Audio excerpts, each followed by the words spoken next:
அனைவருக்கும் வணக்கம் and welcome back to Spicy Box Tamil. இந்த வீடியோ ஹெல்த்மிக்ஸ் பவுடர் வீடியோவோட கண்டினியூஷன்.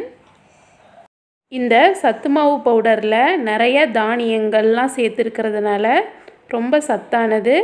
இதை காலையில் சாயந்தரம் 2 வேளையும் எடுத்துக்கலாம் டீ காஃபிக்கு பதிலாக. இந்த மாவை வச்சு சூடாக கூழ் மாதிரி காய்ச்சி குடிக்கலாம். அப்படி இல்லைன்னா கூழ் மாதிரி காய்ச்சி ஆற வச்சு அதில் கொஞ்சம் ஐஸ் கட்டி போட்டு மிக்சியில் அடித்து மில்க் ஷேக் மாதிரி குடிக்கலாம். முறுக்கு செய்யலாம், லட்டு செய்யலாம், புட்டு கூட செய்யலாங்க. ரொம்ப நல்லாயிருக்கும். வாங்க இப்போது சத்து மாவு கஞ்சி எப்படி செய்யுதுன்னு பார்க்கலாம். நான் எடுத்துருக்கிற அளவு பார்த்திங்கன்னா 3 பேர் தாராளமாக குடிக்கலாம். ஃபஸ்ட்டு ஒரு பாத்திரத்தில் 2 ஸ்பூன் சத்து மாவு பவுடர் எடுத்துக்கலாம். அதில் கொஞ்சமாக தண்ணி விட்டு கட்டி இல்லாமல் நல்லா கரைச்சிக்கலாம்.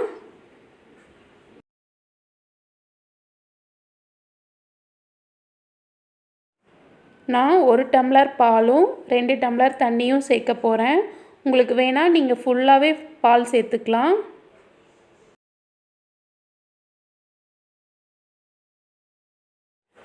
பால் சேர்க்காம கூட செய்யலாங்க, நல்லா தான் இருக்கும். அதே மாதிரி சுகரும் சேர்த்துக்கலாம், சால்ட்டும் சேர்த்துக்கலாம்.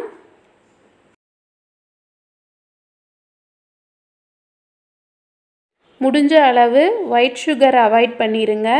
அதுக்கு பதிலாக நாட்டு சர்க்கரை, வெல்லம், கருப்பட்டி இந்த மாதிரி யூஸ் பண்ணுங்கள். அதுதான் உடம்புக்கும் நல்லது.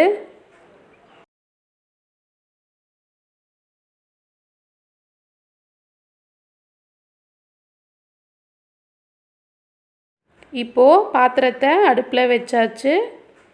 நல்லா கிளறி விட்டுட்டே இருங்க, இல்லைன்னா அடி பிடிச்சிரும்.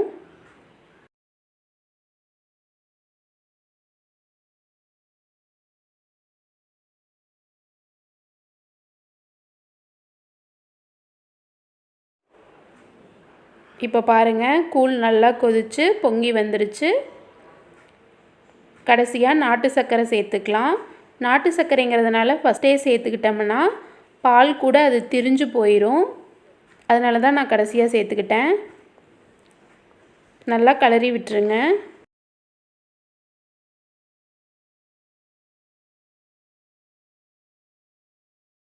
இதை சூடாகவும் குடிக்கலாம், இல்லைனா ஆற வச்சு ஐஸ் கட்டி போட்டு மிக்சியில் அடித்து மில்க் ஷேக்காகவும் குடிக்கலாம்.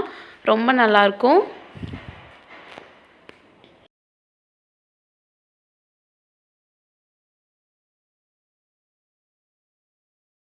கடையில் விற்கிற காஸ்ட்லியான பவுடரையெல்லாம் அவாய்ட் பண்ணிடுங்க.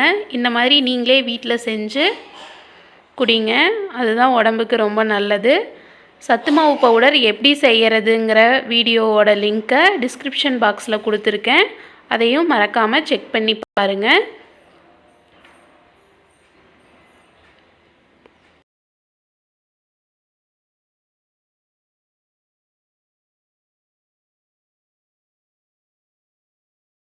இந்த மாதிரி ஹெல்தியான ரெசிபிக்கு நம்ம சேனலை மறக்காமல் சப்ஸ்கிரைப் பண்ணுங்கள்.